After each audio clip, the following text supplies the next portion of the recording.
These are the 1.1b notes, and they are all about midpoint. So our essential question for the day is, how do I find the midpoint? The first thing we need to do is talk about what is the midpoint. So the midpoint is the middle point between two other points. So we learned about distance yesterday, so it's important to talk about the difference between distance and midpoint. Distance is a number. It's how far away something is from something else. So like 5 miles, your distance would be 5. Midpoint is a location. So those answers are going to be written as an XY point. So let's say you were doing these 2 points and you want to find the distance between them. It's pretty easy to find the distance here because you have a straight line. So all you have to do is count how far it is from the first point to the second. So 1, 2, 3, 4, 5, 6, 7, 8, 9, and 10. The distance here would be 10. Now, the midpoint is the middle, but it's not just half of the distance. So we wouldn't say that our midpoint is 5. Our midpoint would be located at 5, but really what we need to do is kind of count then 5 in towards the middle, 1, 2, 3, 4, 5, and that would put the dot right here. So 1, 2, 3, 4, oops, that was a little bit off. Let me get that back. Let me count better, 1, 2, 3, 4, and 5. There we go. So it's 5 over here and 5 over here. And so this, our midpoint, we actually write it as an ordered pair of -1, 2, where that dot is located. So again, midpoint is a location, an XY point, as opposed to distance, which is just a number. All right, let's look at our first example. Find the midpoints between point A and point B. The midpoint formula is going to be necessary for this problem because we can't just draw a line and count the blocks. If we drew a line, the line would be diagonal, and we can't count diagonally. So what we're going to do is name these points. This one is over 1 and up 5, so 1, 5. B looks like it's over 5 on the x-axis and down 3, 5, -3. The midpoint formula looks like this. It looks like a point, and you have 2 parts to it. You have the x value, and then you have the y value. And so as you plug in those numbers, you're going to end up with 2 numbers, which is going to give you that point xy. So this one up here will be my x1 and y1, and I'll label that as x2 and y2. So I start by putting it in one big parenthesis, and I do 1 plus 5 over 2. Notice that 2 is always a 2.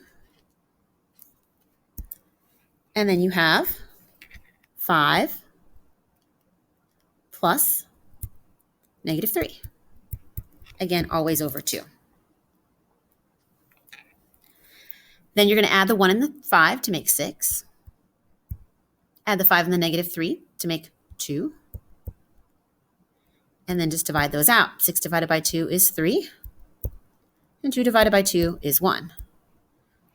That's my midpoint. Oops, sorry. All right, so then we're going to try to draw that point, 3, 1.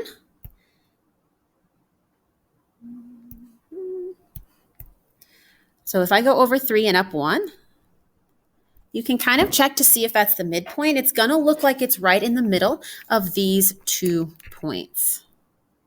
And to me, that looks pretty good. If you got an answer that maybe landed you over here, you would know that was not the midpoint between those 2 values. That's an easy way to check. Just go ahead and graph it. Okay. So let's look at the second example. Same thing here. So I'm going to label x1, y1, x2, and y2. And you can go ahead and take maybe 30 seconds and try to see if you can do that problem. This one of them is going to end as a decimal, and that's fine. You can leave your answer in decimal form.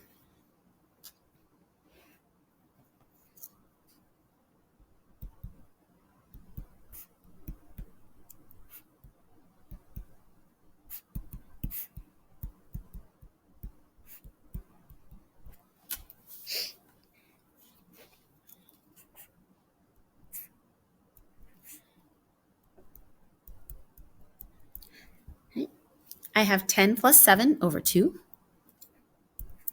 I have negative 2 plus 4 over 2. The most common mistakes I see on these problems are students putting the numbers in the wrong place just from going too quickly. So make sure you take your time. Right, now I have 10 plus 7, 17. Keep the 2 there. Negative 2 plus 4 is going to get me a 2. And I divide those out. 17 divided by 2 gets me a decimal of 8.5. And then 2 divided by 2 is 1. And so that would be my midpoint. I'm not going to check this one since I don't already have a graph present. So just go ahead and make sure you check your work, make sure it's good. And then you're good to go on that one. Let's flip that paper over, go to example number 3. This time you are going to be working with a midpoint and the endpoint. So it's almost like they're giving you the answer to this, and you're trying to find what that other endpoint is. So let's go ahead and look at this first one and plot it on the graph. So I have a midpoint of negative 3, 5. I'm going to plot that here. Negative 3, 5. It's going to end up right there.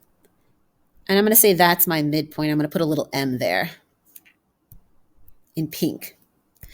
Then I'm going to switch colors and do this one maybe in green. So I want you guys to be able to see the other endpoint as a different color. This can either be X1 or Y1 or X2, Y2. It doesn't really matter. And in fact, you really don't even have to label it if you don't want to. But this is one of your endpoints. So plot 1, 6. So what this means is, and you can kind of sketch this out, there's one endpoint and the other endpoint is going to have to be somewhere over here in this region. So in order to figure out exactly where that is, you have 2 options as to how you do these problems. So option 1,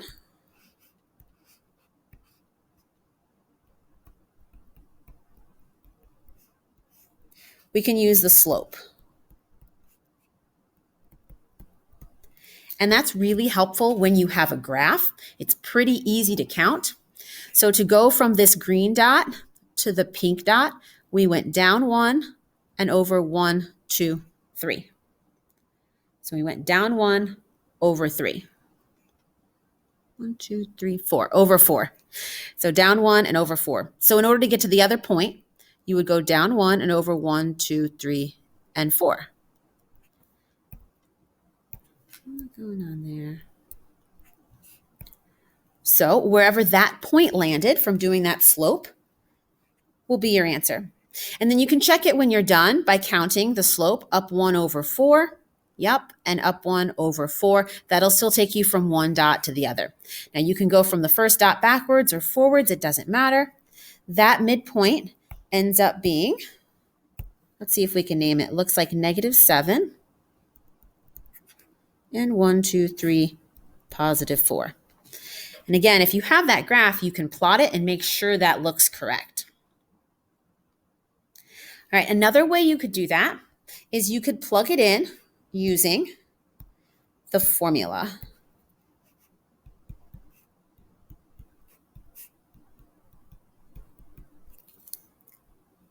So if you wanted to use the formula, you would label your M as the number that's going to go at the end on your equal sign. And then this I'm going to label as X1 and Y1. So to do your formula, you would do X1, which is 1, plus X2, which I don't know what that is. I'm just going to call it X. Good morning. Okay, so 1 plus X over 2, and I'm going to set that equal to the X point on my midpoint, so negative 3. Now I'm going to do the same thing with the Y. So I'm going to do 6 plus Y over 2 equals the 5. Okay. And then we just simplify that math out. So multiply both sides by 2 to get rid of the 2. So I have 1 plus X equals negative 6. Subtract 1 from both sides, and I get X equals negative 7. And if you notice that X equals negative 7 corresponds with the answer that I got from doing the slope. Same thing over here, multiply by 2 multiply by 2, subtract the 6, and I get y equals 4. Again, that same answer that I got there.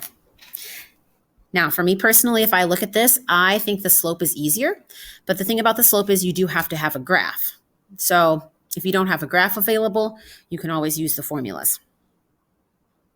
There's one other method I want to show you guys called the flow chart. Let's switch colors here.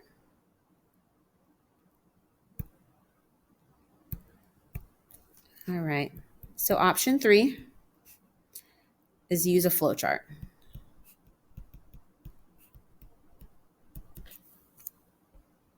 So here's how the flow chart works. You are going to take your endpoint here, and you're going to write it at the top. 1, 6. And then you're going to take the midpoint, and it's going to go in the middle as -3, 5. And our goal then is to find that other endpoint. So M in the middle, midpoint in the middle. And then you're just going to do a little bit of logical math. So I ask myself, how far is it from 1 to -3? Well, I would subtract 4 to get that number. And so I'm going to do that same thing. I'm going to subtract 4 to get to the other side. That's going to give me a -7. Notice that -7 corresponds with the other two -7s that I already got, so I know I'm correct. Let's do it with this one. How do I get from 6 to 5? I subtract 1. So in order to get from 5 to the next number, I'm going to subtract 1 again, and that's going to give me 4. So as you think about these type of problems, finding the other endpoint, there are going to be 3 options you can use. Depending on which one you like best, that's the one I would recommend that you work with every single time. So either using the slope, right, up 1/4, and drawing it out, or using the formulas, or using this logical kind of flow chart thing. Let's try the last one. Let's use purple here. Okay. So again, a lot of different options on how you could do it, but I'm going to give you guys just a few seconds. Pick which one you like the best, and then give it a shot.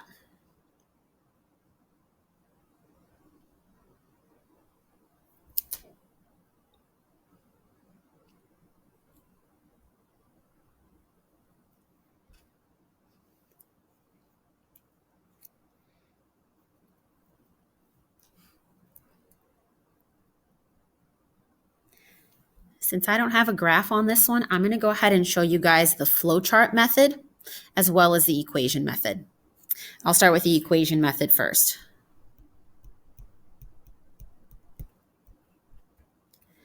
So this is going to be my x2 and y2, and I'm only calling it x2 and y2 just because that already says p2. It really doesn't matter. So when you do your equation, you have to do 2 parts. You have to do the x part and the y part. So x plus -5 over 2, always a 2 because that's part of the formula. And I'm going to set it equal to the 8, the x portion of my midpoint. See if you can set up the y the same way. I'll give you a second.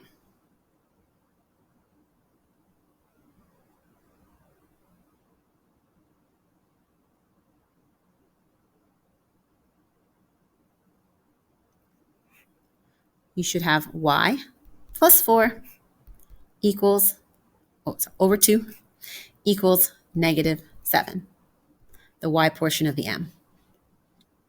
After that, your steps are always the same. You're always going to multiply by 2.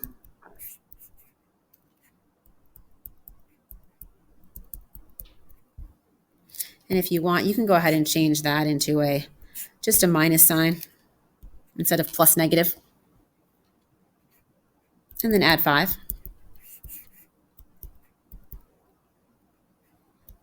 Plus 121. So that number is pretty large, which means even if we had a graph, it wouldn't have been able to fit on our normal 10 by 10 graph.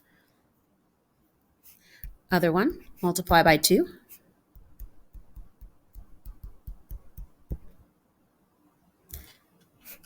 Subtract 4. y equals negative 18. So my midpoint, 21, negative 18, as an ordered pair is my answer for the other endpoint, which means we had a point here, and then we had another point here, and we were trying to find this one on the other side. Right? All right, let's do that same problem using the flowchart just to make sure, so that way you guys can do it any way that you want. All right, so for the flowchart,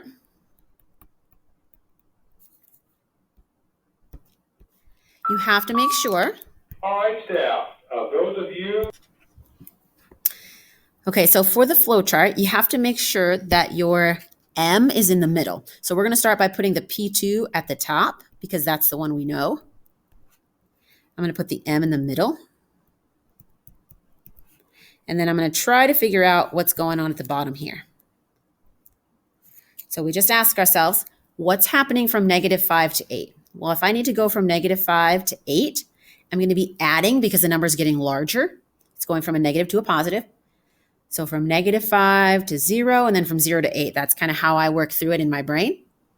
That's going to be an addition of 13. So negative 5 plus 13 gets me 8. So then I repeat that process, and I add 13 again.